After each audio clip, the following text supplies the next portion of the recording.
বাংলাদেশের প্র্যাকটিসিং মুসলিমদের মধ্যেও, অন্যদের কথা বাদ দিলাম, সবচেয়ে মজাদার খাবার হচ্ছে গীবত।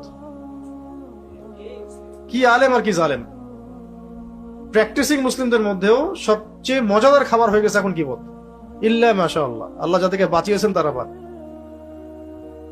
সবচেয়ে মজাদার খাবার এটা, খুব টেস্টি। একবার খাইতে শুরু করলে পেটই ভরে না।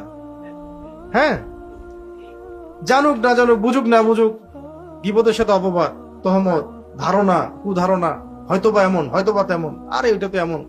মানে সে নিজেকে আল্লাহর জায়গায় নিয়ে জাজ করা শুরু করতেছে। পারলে বলেই দেয় যে আরে ওটা তো জাহান্নামী।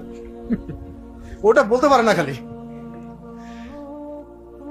তো এইগুলো দিয়ে ভাই দিনের ওই কাঙ্ক্ষিত বিজয়টা হবে না। ইব্রাহিম আলাইহিস সালামের মতো আমাদেরকে আগে এইভাবে কওমকে প্রশ্ন করা শিখতে হবে যে মাযা তা'বুদুন, কিসের ইবাদত করতেছো তোমরা, এগুলো কি করতেছো তোমরা।